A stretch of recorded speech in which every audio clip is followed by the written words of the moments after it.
Satyabama Institute of Science and Technology, Chennai and Sri Perumbudur.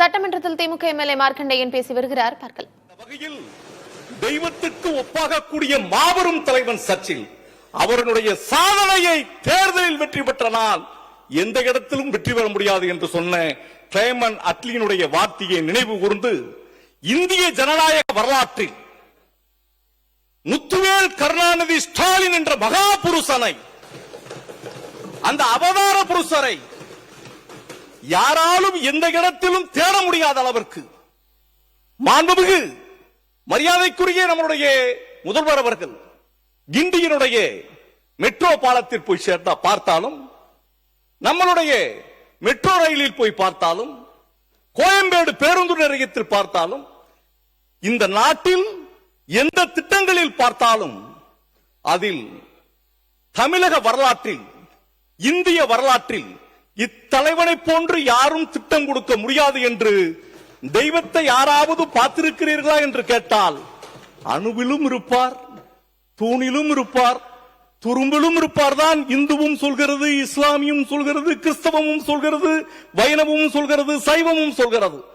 அதை போன்றுதான் தமிழ்நாட்டினுடைய அரசியல் தலைவன் உலகத் தலைவருக்கு ஒப்பான முத்துவேல் கருணாநிதியை எங்கும் தேட வேண்டாம், அவர் எல்லா இடத்திலையும் இருப்பார் என்பதை நினைவு கூர்ந்து அச்சமில்லை, அச்சமில்லை, அச்சமில்லை, உச்சி மீது வானிடிந்து வீழுகின்ற போதிலும் அச்சமில்லை, அச்சமில்லை, அச்சமில்லை என்ற முண்டாசு கவிஞன் பாரதியினுடைய வரியை இன்றளவும் நினைவுபடுத்திக் கொண்டிருக்கிற எங்களினுடைய இளைஞர்களினுடைய வழிகாட்டி, இந்த தமிழகத்தை வழிகாட்ட போகக்கூடிய நட்சத்திரம் எங்கள் கட்சியினுடைய எதிர்கட்சியினுடைய தலைவர், எங்களுடைய அவை தலைவர் உதயநிதி ஸ்டாலின் அவர்களையும் வணங்கி இந்த அவையில் என்னை ஒவ்வொரு முறையும் பக்குவப்படுத்திக் கொண்டு வார்த்தைகள் பேசுகிற போதும், படிக்கின்ற போதும், இந்த அவைக்கு நான் வருகிற போதும் எவ்வாறு பக்குவமாக நடந்து கொள்ள வேண்டும் என்று ஒரு தாய் உள்ளத்தோடு, தந்தை உள்ளத்தோடு என்னை அரவணைத்துக் கொண்டிருக்கிற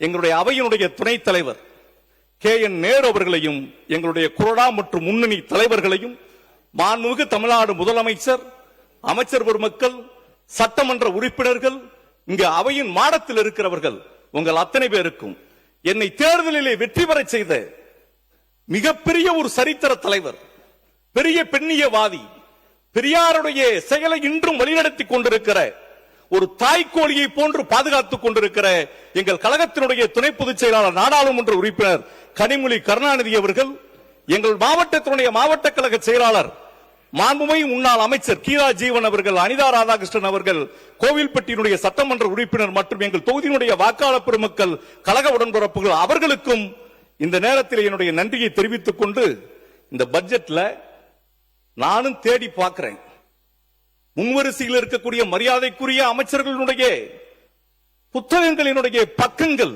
மிக அருமையாக இருந்தது. மேலே அட்டை பக்கம் அதை தேடி பார்க்கிறேன். முதலமைச்சர் அவர்களையும் பார்க்கிறேன், சட்டமன்ற உறுப்பினர்களையும் பார்க்கிறேன், ஆளுநர்கள் கட்சியினுடைய அமைச்சர் அவர்களையும் பார்க்கிறேன். ஆனால் இருக்கிறதை போன்று தெரிகிறது, ஆனால் என் கண்ணுக்கு புலப்படம் இருக்கிறது.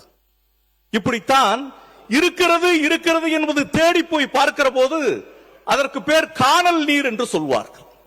அதே போன்றுதான் இந்த பட்ஜெட். ஏற்கனவே நாங்கள் என்ன திட்டங்களை எல்லாம் இங்கு கொண்டு வந்திருக்கிறோம். அமைச்சர் அவர்கள் அழகாக சொன்னார்கள், நிதியமைச்சர் அவர்கள், மாண்புமிகு எங்களுடைய முன்னாள் நிதியமைச்சர் தங்கம் தென்னரசு அவர்கள் மிக அருமையான கருத்துக்களை நாங்களும் ஏற்றுக்கொள்ளக்கூடிய அளவிற்கு சொல்லியிருக்கிறார். நாங்களும் நீங்கள் ஏற்றுக்கொள்ளக்கூடிய அளவிற்குத்தான் என்னுடைய வாதத்தை நான் வைக்க விரும்புகிறேன்.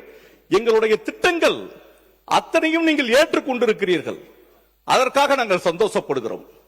உங்களுடைய பாசனத்துறையினுடைய அமைச்சர், உங்களுடைய அக்ரிகல்ச்சருடைய மினிஸ்டர், உழவர் பெருமகனுடைய இந்த திட்டத்தை இந்த பட்ஜெட்ல கொடுத்தார். சுழன்றும் ஏற்பின்பது உலகம், உழந்தும் உழவே தலை என்ற வள்ளுவனினுடைய வாக்குக்கேற்ப உழவு தொழிலுக்கு பின்னால் தான் அனைத்து தொழிலுக்குமே செல்கிறது. அந்த அளவிற்கு உழவு தொழிலில் எவ்வளவு சிறப்புகளை இந்த ஆட்சி கொண்டு வந்திருக்கிறது என்பதை நீங்கள் எடுத்து உங்களுடைய பக்கங்களை எல்லாம் வரிவிடாமல் நான் படித்து பார்த்தேன். அதுல நாங்க நுண்ணீர் பாசனம் சொல்லி எங்களுடைய அமைச்சர் MRK அவர்கள் பட்ஜெட்ல நம்மளுடைய வேளாண்மை பட்ஜெட்ல அவர் வாசிக்கிறார். அவருடைய பக்கத்தையும் எடுத்து பார்த்தேன். 1183 கோடி ரூபாய் பணம் ஒதுக்கீடு பண்ணியிருக்கிறாங்க. 3 லட்சம் ஏக்கர் பாசன பரப்பளவு அது பயன்பெறும் என்று சொல்லி இருக்கிறார். ஆனா உங்களுடைய பட்ஜெட்ல 735 கோடி ரூபாய் அதுக்கு நிதி ஒதுக்கீடு செய்திருக்கிறீங்க. ஒன்னு குறையும் ஒன்னுல கூடும். அதுல நீங்க துளி துளியாய் திட்டம் நுண்ணீர் பாசனம் துளி துளி என்னன்றா பார்த்தேன். அவர் என்ன சொல்லி இருக்கிறார், இவர் என்ன சொல்லி இருக்கிறார், எப்படி டெரிவேட் பண்றது, எப்படி கம்பேரிசன் பண்றதுன்னு சொல்லி அவர் சொன்ன விஷயம் drip irrigation, tube irrigation, sprinkler irrigation, sprayer irrigation, இதுதான் நுண்ணீர் பாசனம். இவங்களுடைய ஏதாவது துளி துளியா என்று சொன்னா வித்தியாசமாக இருக்குமோ அப்படின்னு பார்த்தா அதே விஷயம்தான் அதிலும் கொடுக்கப்பட்டிருக்கிறது. 1 லட்சம் ஏக்கர் மட்டும்தான் அதில் குறைவாக இருக்கிறது, வேற ஒண்ணுமே இல்லை. அதுக்கடுத்து பனை பாதுகாப்பு இயக்கம் நீங்க கொடுத்திருக்கிறீங்க. முன்னாள் அமைச்சர் கொடுத்திருக்கிறது பனை மேம்பாட்டு இயக்கம். ஏதோ ஒரு பெயர் மாற்றங்கள் எது இருந்தாலும் கூட இந்த விஷயங்களை எல்லாம் நீங்கள் எடுத்துக்கொண்டீர்கள். ஏன் மெயின் பட்ஜெட்டுக்கு போகாம அக்ரிகல்ச்சர் பட்ஜெட்டுக்கு போறேன்னா ஒரு விஷயத்தை நீங்க நல்லா புரிஞ்சுக்கிடணும். மாண்புமிகு அமைச்சர் அவர்கள் 10 கோடி ரூபாய் மண்புழு உரம் தயார் பண்ற கேபிட்டல் எக்ஸ்பெண்டிச்சருக்காக ஒதுக்கி இருக்குன்னு சொல்லிக்கிறீங்க. அதே கேபிட்டல் எக்ஸ்பெண்டிச்சரை மண்புழு உரம் தயார் பண்றதுக்காக போன ஆட்சியிலையும் ஒதுக்கி இருக்கிறார். நான் கேட்கிறேன், மாற்றத்திற்கான அரசு என்று நீங்கள் சொன்னீர்கள். இந்த நாடு எவ்வளவோ கனால் இரிகேஷன், எவ்வளவோ dam irrigation, WRD tank irrigation, tube irrigation என்று பல்வேறு இரிகேஷன். ஆனா எங்க ஊரு ரெயின்ஃபெட் இரிகேஷன்.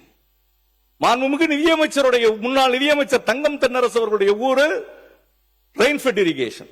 எங்க ஊர்ல நாங்கள் எந்த விதமான பயிர்களை செய்கிறோம், ஸ்டேட் ஈக்குவலைசேஷன் ஃபண்ட்ல இவங்களுக்கு என்ன இரிகேஷன் இருக்கிறவங்களுக்கு கொடுக்கறீங்க, எங்களுக்கு என்ன கொடுக்க போறீங்கன்னு சொல்லி அதை ஒரு ஈக்குவாலிட்டியா எங்களுக்கு ஏதாவது சலுகைகள் செஞ்சு கொடுப்பீங்கன்னு உங்க பட்ஜெட்ல பார்த்தேன். ஒண்ணுமே இல்லை. இந்த மண்புழு உரத்துக்கு வர்றேன். டிஏபிக்கு சப்சிடிஸ் மட்டும் 63,000 ரூபாய் ஒரு டன் டிஏபிக்கு. ஒரு டன் யூரியாவுக்கு சப்சிடி 35,000 37,000 ரூபாய்.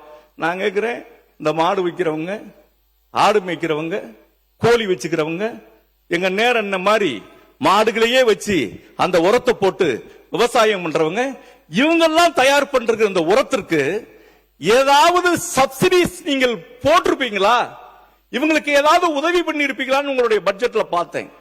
மாற்றங்களை கொடுக்க வேண்டும் என்றுதான் நீங்கள் சொன்னிருக்கிறீர்களே வெளியே எந்த மாற்றமும் இல்லை. இங்க இருக்கக்கூடிய மாடி தோட்டம் அங்க இருக்கக்கூடிய பூந்தோட்டமாக இருக்கிறது. இங்க இருக்கக்கூடிய அவகோடா பழம் அங்க இருக்கக்கூடிய பட்டர் ஃப்ரூட்டாக இருக்கிறது. இந்த பெயர் மாற்றம் மட்டும் தான் உங்களுக்கு இருக்கிறது. மக்கள் எதிர்பார்த்தார்கள். கடந்த முறை ஆட்சி, எங்கள் ஆட்சி நிறைவேற போகிற நேரத்தில் நான் இதே அவையிலே கேட்டேன், ஸ்டேட் ஈக்குவலைசேஷன் ஃபண்டில் 10,000 ரூபாய் மானம் பார்த்த பூமியில் இருக்கக்கூடிய விவசாய பெருங்குடி மக்களுக்கு இந்த அரசு அடுத்த முறை ஆட்சி பொறுப்புக்கு வந்து கொடுக்க வேண்டும் என்று நினைத்தேன். மக்கள் எங்களுக்கு கொடுக்கவில்லை. நீங்கள் விவசாய கடனை நாங்கள் முழுமையாக தள்ளுபடி பண்ணுவோம், நெல்லுக்கு ஆதார விலையாக 3,500 கொடுப்போம், கரும்புக்கு ஆதார விலையாக 4,500 கொடுப்போம், குதிரைவாலி, திணை, வரகு, பனிவரகு போன்ற மைனர் மில்லட்ஸ்க்கெல்லாம் நாங்க சப்சிடிஸ் பணம் கொடுப்போம், பல்சஸ்க்கு 2 மடங்கு விலை கொடுப்போம், மக்காச்சோளத்திற்கு குவிண்டாலுக்கு 500 ரூபாய் நாங்க பணம் கொடுப்போம். எப்படி உங்களுடைய வரி வரியாக 317 கோரிக்கைகளில் எங்கள் பகுதியில் பார்த்திருக்கக்கூடிய விவசாய மக்கள் நீங்கள் இரட்டிப்பாக 100 ஏக்கர் விவசாயம் வைத்தாலும் முதலமைச்சர் அவர்கள் இதற்கு முன்னால் இருக்கிற போது நாகப்பட்டினத்தில் பேசியிருக்கிறார்கள். விவசாயி என்றால் 1 ஏக்கர் விவசாயம் செய்திருக்கிற விவசாயி தான், 100 ஏக்கர் விவசாயம் பண்ணிருக்கிற ஒரு விவசாயி தான், எல்லாருக்கும் ஒரே மாதிரி தானே இந்த விவசாய கடன் தள்ளுபடி விடும் என்ற கேள்வியை அவர் வைத்திருக்கிறார். அதனாலே மாண்புமிகு முதலமைச்சர் அவர்கள் எங்கள் ஆட்சியில், எங்கள் தானை தலைவனுடைய ஆட்சியில், தமிழ்நாடு போற்றுகிற உத்தம தலைவனுடைய ஆட்சியில் நீங்கள் தேடுகிறீர்களே, இதயமெல்லாம் நிறைந்திருக்கிற மக்களினுடைய கனவு நாயகன் முத்துவேல் கருணாநிதி ஸ்டாலினுடைய ஆட்சியில் ஏறக்குறைய 24,000 கோடி 5 ஏக்கர் நிலத்திற்கு தள்ளுபடி, 5 பவுன் நகைக்கு தள்ளுபடி, சுய உதவி குழுக்கள் கடன் பெற்றிருக்கிற கடனுக்கு தள்ளுபடி என்று மொத்தம் 24,000 கோடியை நாங்கள் பல்வேறு கடன்களில் வரவு வைத்து தள்ளுபடி வைத்திருக்கிறோம். நீங்கள் அதையும் தாண்டி 50,000 கோடி தள்ளுபடி பண்ணுவீர்கள் என்று எதிர்பார்த்தார்கள். மானாவாரி நிலங்களுக்கு மார்க்கெண்டையர் என்ன 10,000 ரூபாய் கேட்கிறது. அன்பு சகோதரர் விஜய் அவர்கள் ஆட்சி பொறுப்புக்கு வந்தால் அவர் 20,000 ரூபாய் மானாவாரி நிலங்களுக்கு கொடுப்பார் என்று மக்கள் எதிர்பார்த்தார்கள். ஆனால் விவசாயிகள் எல்லாம் இப்போது கண்ணீர் வெடித்துக் கொண்டிருக்கிறார். அந்த விவசாய பெருங்குடி மக்களுக்கு ஏதாவது இந்த திட்டத்தில் ஏதாவது கிடைக்கும் என்று பார்த்தோம், எதுவுமே இல்லை. பட்ஜெட்டோடு இதோடு முடிந்து போய்விடவில்லை. மாண்புமிகு நிதியமைச்சர் அவர்களே, நீங்கள் கருணை உள்ளத்தோடு கணக்கு பார்க்க வேண்டாம். தனிநபருடைய கடனில் தான் உங்கள் கண் இருக்கிறது. 1,25,000 ரூபாய் ஒவ்வொரு தனி மனிதனுடைய கடன் தங்கம் தென்னரசு அவர்களுடைய வீட்டுக்கு கொண்டு போய்விடவில்லை. திருச்சியிலே பஞ்சப்பூர் பேருந்து நிலையத்தை நீங்கள் பார்த்தால் சென்டர் சிட்டி திருச்சி பார்க்கிறவர்கள் எல்லாம் வியக்கிறார்கள். கேளம்பாக்கம் பேருந்து நிலையத்தை வியக்கிறார்கள். கிண்டி பாலத்தை வியக்கிறார்கள். மெடிக்கல் கல்லூரிகளை அதிமுக கொண்டு வந்தோம் சொல்லியிருக்கிறோம். உங்களையும் நாங்கள் ஆதரிக்கிறோம். நாங்களும் கொண்டு வந்திருக்கிறோம், எங்களையும் ஆதரிக்கிறோம். இதையெல்லாம் development, education development, medical development, social development, இந்த இண்டெக்ஸ் காண்டி தான் இந்த பணத்தை செலவழிச்சுக்கிறோம். கடன் வாங்குறோம். இங்க வரக்கூடிய சட்டமன்ற உறுப்பினர்கள், நாடாளுமன்ற உறுப்பினர்கள், இங்க இருக்கக்கூடிய தொழிலதிபர்கள் கார் வாங்குறாங்க. யுனோவா கார் 32 லட்சம் 37 லட்சம் வருது. 37 லட்சத்துக்கு பிரீமியம் காசு 10 லட்சம் 5 லட்சத்துக்கு கட்டிட்டு என்ன செய்யறோம்? கார் வாங்கிட்டு வர்றோம். வீடு லோன் வாங்குறோம். சென்னை இவ்வளவு பெரிய சிட்டியா டெவலப் ஆயிருக்கு. பாரிஸ் நகரத்து வீதிகளை விட சென்னை பிரம்மாண்டமாக இருக்கிறது. அவ்வளவு பெரிய அபார்ட்மெண்ட்ஸ். அண்ணன் சேகர் பாபு சிஎம்டிஏ மினிஸ்டரா இருந்திருக்கிறார். அபார்ட்மெண்ட்ஸ் கட்டுறவங்க அவங்க சொந்த காசுல வந்திருக்காங்க. கடன் எதற்காக வாங்கப்படுகிறது? அது மூலதன செலவுக்காக வாங்கப்படுகிறது. ஏழைகளினுடைய கல்விக்காக வாங்கப்படுகிறது. எந்த கடனுமே வாங்க முடியாமல் இருக்கிற அன்றாடம் காட்சியாக இருக்கிற ஒரு 131 கோடியே 31 லட்சம் பெண்களுக்கு மாதம் 1000 ரூபாய் கொடுத்தது. என் இடைநிற்றல் 10வது வகுப்பு 12வது வகுப்பு நின்று போயிடக்கூடாது. அவன் பிஜி வரைக்கும் படிக்கட்டும். எவ்வளவு பிஹெச்டி வரைக்கும் படிச்சாலும் மாசம் உனக்கு 1000 ரூபாய் தர்றேன். நீ எவ்வளவு வரைக்கும் படிச்சாலும் தமிழ் புதுமை பெண் திட்டம், எவ்வளவோ திட்டங்களை அள்ளி கொடுத்த அந்த நாயகன், அந்த பட்ஜெட் எல்லாம் இங்க ஏதாவது இருக்குமா? உறுப்பினர் 14 நிமிஷம் பேச வச்சிருக்கேன். 2 நிமிஷம் முடிச்சிருங்க. இதுவரைக்கும் நல்ல நான் என் கூட சட்டமன்ற உறுப்பினராக இருந்தவர் அண்ணன் ஜேசிடி பிரபாகர், அவரை போன்ற ஒரு பண்பாளராக இருக்க வேண்டும் தான் நான் நினைச்சேன்.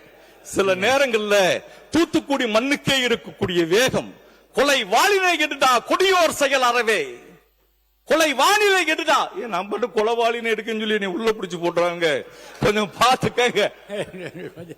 பாவேந்தன் பாரதிதாசனுடைய வரிகளை நான் நினைவுபடுத்த விரும்புகிறேன். கொலை வாலினை எடுடா பெரும் கொடியோர் செயல் அறவே, பாரதிதாசன் சொன்னார். அந்த பாரதிதாசன் தான் சொன்னார், இருட்டறையில் உள்ளதடா உலகம், பூட்டிய இரும்பு கூண்டின் கதவு உடைக்கப்பட்டது. சிறுத்தையே உன்னை எலியனை இகழ்ந்தவர் மத்தியில், சிம்புட்பறவையே சிறையை விரி, வெளியில் வா என்று கேட்டார். ஆம், அந்த பாலை சிறைச்சாலையில் தான் இந்துக்கள், சைவர்கள் காசிக்கு செல்கிறார்கள், வைணவர்கள் திருப்பதிக்கு செல்கிறார்கள், கிறிஸ்தவர்கள் எங்களுடைய சபாநாயகரை போன்றிருக்கிறவர்கள் ஜெருசலேம் போறாங்க, அங்கிருந்து மெக்காவுக்கு செல்கிறார்கள் இஸ்லாமியர்கள். ஆனால் திமுகவினுடைய தொண்டர்கள் அமைச்சர் கொஞ்சம் இளைப்பாரு. மாண்புமிகு பேரவைத் தலைவர்களே, பாரதிதாசனுடைய கோட்டை சொன்னார் அவரு வரிகளை. எங்களுடைய மாண்புமிகு முதலமைச்சருடைய ஆட்சி 2026க்கு வருவதற்கு முன்பு அதே பாரதிதாசன் கவிதைகள் வரியில் எங்களுடைய பிரச்சாரம் இருந்தது. ஓடப்பனாய் இருக்கும் ஏழையப்பன் உதயப்பன் ஆகிவிட்டால் ஓர் நொடிக்குள் ஓடப்பன் உயரப்பன் எல்லாம் நிலை மாறி ஒப்பப்பர் ஆகிவிடுவார். இதுதான் எங்களுடைய ஆட்சி. Satyabama Institute of Science and Technology, Chennai and Sri Perumbudur.